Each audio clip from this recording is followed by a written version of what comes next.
Muito bom dia para você, meu irmão, minha irmã.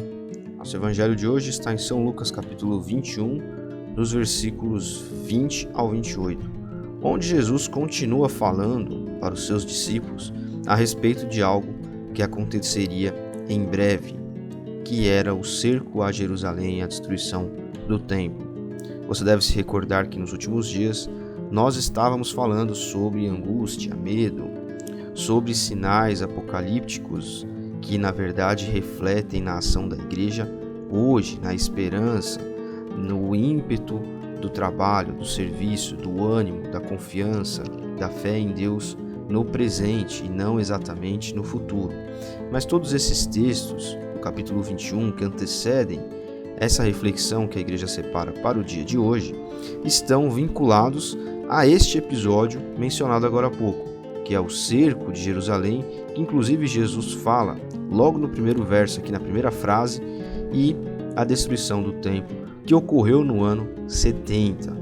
Naquele tempo, diz o texto, Jesus disse aos seus discípulos: quando vocês virem Jerusalém cercada por exércitos, fiquem sabendo que a sua destruição chegou.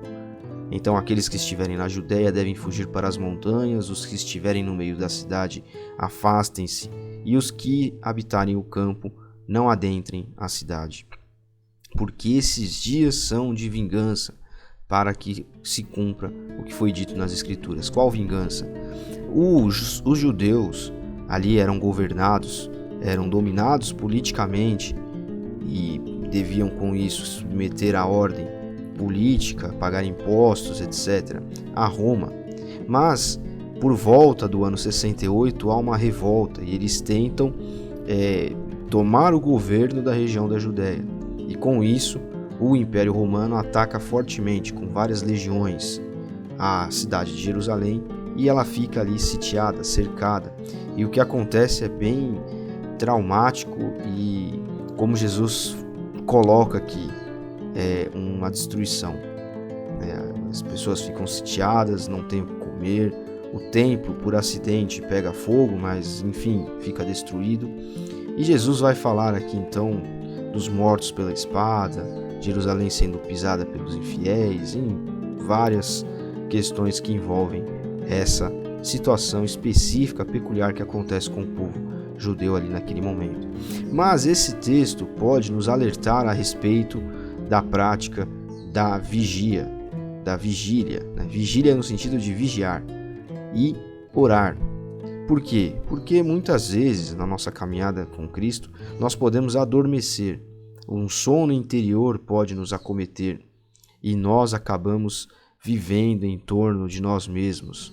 Nós ficamos como Jerusalém sitiada, nós ficamos fechados em nossas próprias preocupações, nós ficamos ali acuados em meio aos problemas que muitas vezes nós mesmos, por falta de sabedoria, por falta inclusive de comunhão com Deus, no sentido de pedir a sua orientação, acabamos arrumando para as nossas próprias vidas.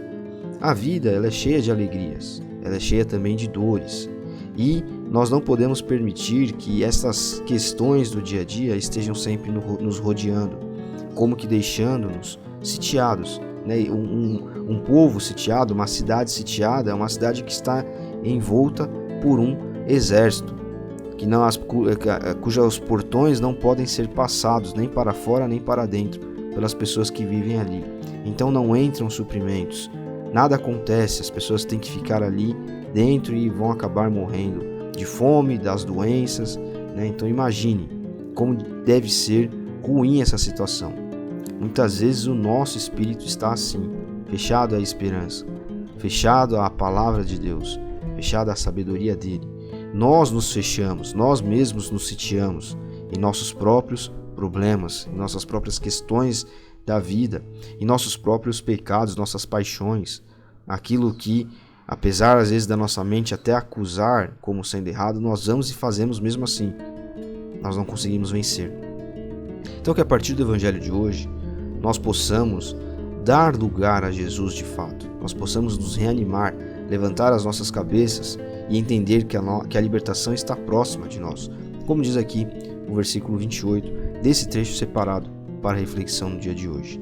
Então ânimo, que nós possamos nos levantar e nós possamos aguardar Jesus, nós possamos buscá-lo em oração e sempre estarmos vigiantes para que nada tome a nossa atenção, para que nada tome a nossa mente, o nosso coração, mas que em tudo nós sempre estejamos entregando a Jesus o controle, entregando a Ele a autoridade máxima, a palavra última em tudo o que fizermos, que Ele seja o planejador daquilo que nós executamos no nosso dia a dia.